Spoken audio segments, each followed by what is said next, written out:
3 Emmy awards, $6 billion की toy sales, 5 television series और 4 films के साथ एक ऐसा टाइम था जब बेन 10 इस दुनिया के सबसे ज्यादा मोस्ट पॉपुलर एनिमेटेड शोज में से एक था। लेकिन आज के टाइम पे Ben 10 as a show and as a series जितना उनको होना चाहिए था उतने ज्यादा लेवल के ऊपर रेलेवेंट नहीं बचे हैं। अब मैं जो है वो पर्सनली बेन 10 का बहुत बड़ा फैन हूँ एंड अगर आपने इस वीडियो के ऊपर क्लिक किया है तो मैं ये भी मान के चलता हूँ कि आप भी बेन 10 को बहुत ही अच्छी तरीके से पसंद करते हो। तो चलिए आज के इस वीडियो के अंदर ये पता लगाते हैं कि exactly how did Ben 10 went so bad. This is how I feel when I say this. No, please. तो साल था 2003 जब 4 कॉमिक बुक आर्टिस्ट ने मिलकर ये सोचा कि भाई अब तो जो है ना वो कुछ अपना ही बनाते हैं। डनकन रोले, जो कैसी, जो कैली एंड स्टीवन टी सीगल नाम के इन 4 लोगों ने मिलकर मैन ऑफ एक्शन एंटरटेनमेंट को शुरू किया और 3 सालों तक इन्होंने एक ही सिंगल स्टोरी को डेवलप करने में काम किया। उसकी पूरी की पूरी स्टोरी बनाई, कॉन्सेप्ट बनाया, डेव जॉनसन नाम के एक और आर्टिस्ट को अपने साथ मिलाकर कैरेक्टर डिजाइनिंग की और फाइनली 3 सालों के बाद इन सब ने मिलकर बेन 10 को क्रिएट किया। इसके बाद दिसंबर 27, 2005 में कार्टून नेटवर्क ने इनकी स्टोरी को उठा लिया और स्नीक पीक वीक नाम के एक छोटे से फीचर सेगमेंट के अंदर 3 और एनिमेटेड शोज के साथ बेन 10 की एक छोटी सी क्लिप को फीचर किया। जिसके बाद फिर जनवरी 13, 2006 को फाइनली कार्टून नेटवर्क ने बेन 10 को फुली फीचर करना शुरू कर दिया। और इस बारे में मैं आपको बताऊं कि जब भी कोई टीवी चैनल किसी शो को उठाता है ना तो ऐसा करने के पीछे वो इस बात से बड़े ही अच्छे तरीके से फेमिलियर होते हैं कि इस कंटेंट के अंदर कुछ ना कुछ तो दम जरूर है, तभी जो है वो उसके ऊपर हाथ रखते हैं। और इसकी रिलीज डेट से लेकर आने वाले कई सालों के अंदर वर्ल्ड पॉपुलर फिक्शन के अंदर अपनी एक टॉप लेवल की जगह बनाकर बेन 10 ने इस बात को फाइनली प्रूव भी कर दिया। और मेरे ख्याल से जिस चीज ने बेन 10 को उसके शुरुआती सालों में इतनी ज्यादा हाइट्स पे पहुंचाया था वो थी उसकी relatability. All around the world कई सारे ऐसे करोड़ों स्कूल जाने वाले बच्चे थे जिनको अपनी वही रेगुलर लाइफ बोरिंग लगती थी। रोज सुबह उठना, स्कूल जाना, वापस आना और अगले दिन फिर से स्कूल जाना। एंड यार इस बात को ना चाहे जितना इंटेलेक्चुअली काउंटर कर लो लेकिन ये बात तो वाकई में सच रहेगी कि एक बच्चे के लिए उसका सबसे बड़ा दुश्मन बोरियत होती है। और चाइल्डहुड के अंदर स्कूल के 8 पीरियड से ज्यादा बोरिंग और क्या हो सकता है। और इसके साथ ही ये बात भी सच है कि अपने बचपन में सबको ये लगता है कि मुझे जो है वो सब कुछ पता है और मैं सबसे ज्यादा जानता हूं। और खासकर 2006 में जब इंटरनेट और स्मार्टफोन का कोई सीन नहीं था तो भाई टीवी ही एक ऐसी चीज थी जहां पे बोरियत से पीछा छूटता था। और ऐसे टाइम के अंदर जब बेन 10 जैसी एक स्टोरी टीवी के ऊपर आने लगी तो मुझे दूसरे देशों का तो पता नहीं लेकिन इंडिया के अंदर पहली बार बच्चों के सामने एक ऐसा किड कैरेक्टर आया था जो कि स्कूल जाने वाला लड़का था। वो भी अपनी स्कूल लाइफ से बोर था और उसका मन भी एडवेंचर पे जाने का करता था। और जैसा कि हम सब लोग जानते हैं बेन 10 ओरिजिनल के अंदर बेन टेनिसन के समर हॉलीडेज होते हैं और वो ग्रैंडपा मैक्स और ग्वेन के साथ एक एडवेंचर पे जाता है। सबसे पहले तो बच्चों को यही चीज बढ़िया लग गई और दूसरी बार जब बेन को ओमनिट्रिक्स मिलता है और उसके बाद उसका वो जो नॉर्मल सा एडवेंचर और उसकी जो नॉर्मल सी लाइफ होती है वो एक एलियन एडवेंचर में बदल जाती है। तो ये सब चीजें होते देखकर रियल वर्ल्ड में देखने वाले बच्चों को लगता है कि बस भाई यही तो चाहिए था। लाखों करोड़ों बच्चे बेन 10 के साथ इतने तगड़े लेवल पर रिलेट करने लगते हैं कि देखते ही देखते उसकी रेटिंग बहुत ही ज्यादा हाई चली जाती है। वो और भी ज्यादा तेजी से बच्चों के बीच में पॉपुलर होने लगता है और इस तरीके से बेन 10 की एक बहुत ही ज्यादा एपिक जर्नी शुरू होती है। ये मैं हूँ बेन टेनिसन।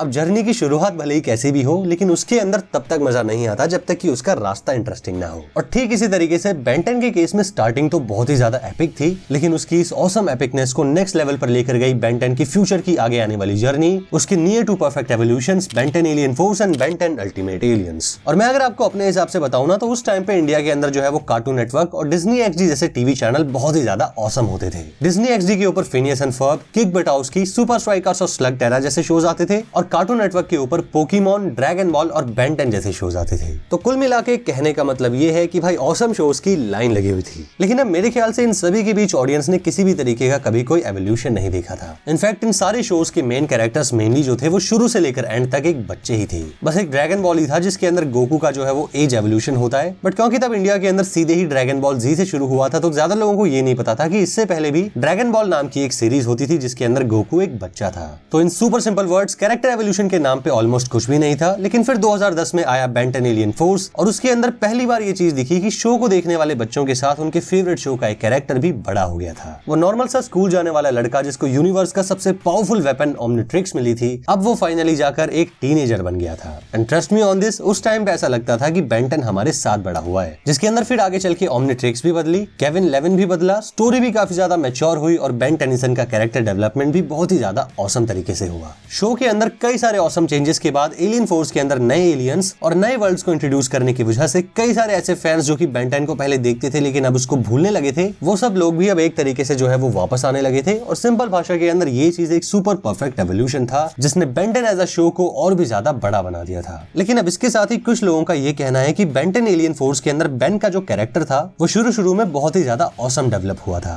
इतने सालों के बाद अब फाइनली वो मिशन और अपनी लाइफ को लेकर कई सारे मैच्योर डिसीजन लेने लगा था। लेकिन कई सारे फैंस के हिसाब से मेकर्स ने जो है इस शो को मेजरली किड शो बोलकर ही मार्केट किया, तो अल्टीमेट एलियंस के अंदर बेन की पर्सनैलिटी को एक बार फिर से चाइल्डिश बना दिया गया। एंड यार अब मेरा भी पर्सनली ये मानना है कि इतनी ज्यादा एपिक सीरीज के अंदर इतनी ज्यादा डाइवर्सिटी और इतने ज्यादा एवोल्यूशन के बाद भी उसे हमेशा एक किड कैटेगरी के अंदर रखना स्टार्टिंग के अंदर शायद एक बड़ी ही छोटी चीज लग सकती है, लेकिन एक लॉन्ग टर्म पर्सपेक्टिव के हिसाब से यही छोटी सी चीज आगे चलकर बेन 10 के टोटल डाउनफॉल के लिए सबसे बड़े और सबसे मेजर रीजंस में से एक साबित हुई। I don't deserve that.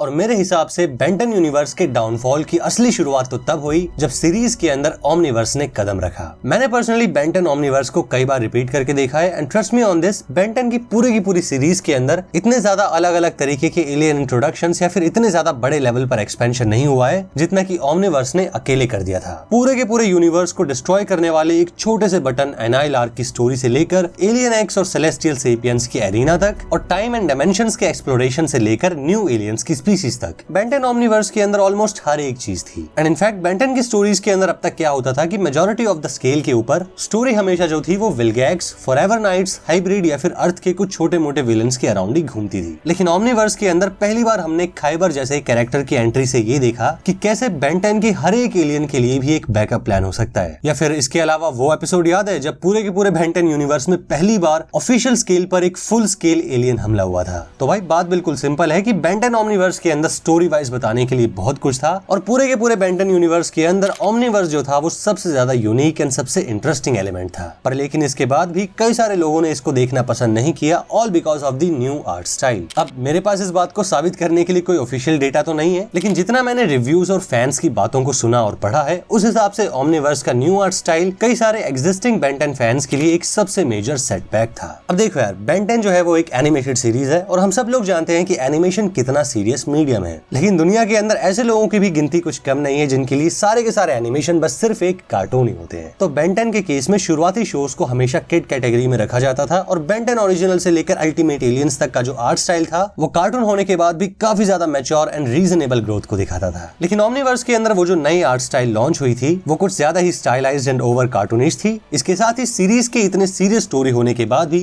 इसे एक बार फिर से किड कैटेगरी में रखा गया, जिसकी वजह से ओमनीवर्स के कई सारे कैरेक्टर्स कुछ ज्यादा ही कॉमेडी करते थे। आई मीन यार, इस वाली सीरीज के अंदर एस्मथ जैसा सीरियस कैरेक्टर goof अराउंड करता था। ग्वेन और केविन को पता नहीं इन लोगों ने क्या बना दिया था और बेन तो भाई बिल्कुल ही अलग ही जोन में रहता था। एंड दैट्स व्हाई स्टोरी के अंदर आए इतने मेजर चेंजेस की वजह से बेन 10 एज अ शो ने अपने कई सारे बहुत ही मेजर एग्जिस्टिंग ऑडियंस को लूज करना शुरू कर दिया और इसके साथ ही आने वाले फ्यूचर की एक बहुत ही अमेजिंग अपॉर्चुनिटी को भी अपने हाथों से खो दिया।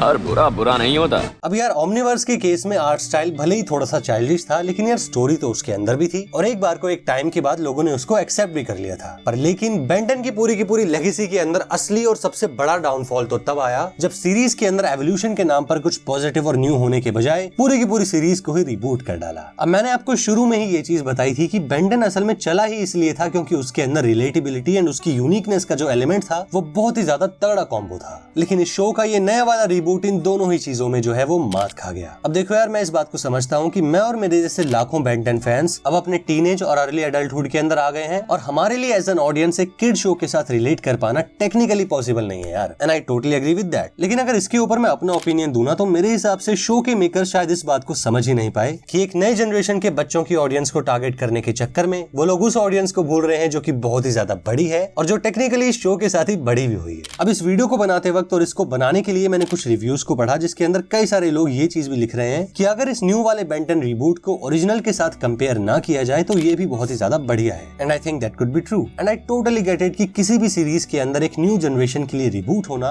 कोई भी नई बात नहीं है। लेकिन यार, मैन ऑफ एक्शन की तरफ से बेन 10 जैसी एक सुपर पोटेंशियल वाली सीरीज को अभी भी एक किड ऑडियंस की तरफ उसको टारगेट करना, एक बार फिर से उन्हीं सारी बनी बनाई चीजों को रिक्रिएट करना, पर्सनली मेरे अपने ओपिनियन के हिसाब से ये सिर्फ एक मनी ग्रैबिंग टेक्निक से ज्यादा और कुछ नहीं है। एंड अब ऐसा बिल्कुल नहीं है है कि मैंने ये जो बात बोली है ये बिल्कुल 100% सही हो, क्योंकि यार शो के makers and man of action entertainment के बारे में मैं उतना ही जानता हूँ जितना कि मुझे इंटरनेट के ऊपर उनके बारे में जानने को मिला है। तो ऐसा होने के पूरे चांसेस हैं कि मेरी ये जो बात है ये बिल्कुल ही अनरीजनेबल हो। बट बेन 10 के इस नए वाले रीबूट को देखकर और सीरीज की इस करंट हालत को देखकर यार लगता तो कुछ ऐसा ही है।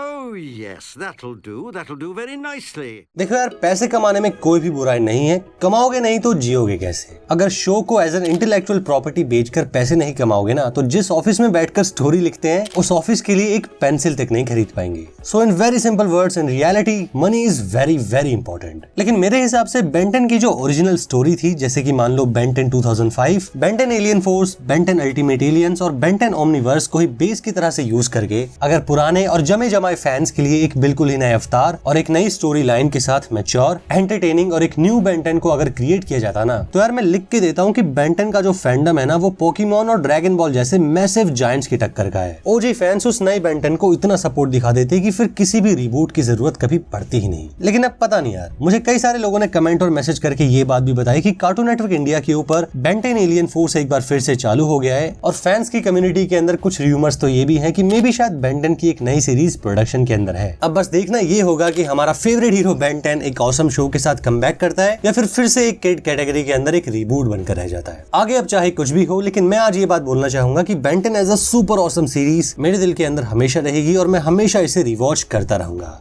It's hero time! तो बेन 10 के ऊपर ये जो वीडियो अभी आपने देखी, इसकी ही तरह मैंने इस वाली वीडियो के अंदर कुंग फू पांडा मूवी की ट्रिलॉजी के बारे में डिटेल में बात की है। तो अगर आप फ्री हो और अगर आपके पास टाइम है तो यहाँ पे क्लिक करके इस वाली वीडियो को भी जरूर देखना और इसके साथ ही मिलते हैं नेक्स्ट वीडियो के अंदर। तब तक के लिए thank you so much for watching this video till the end.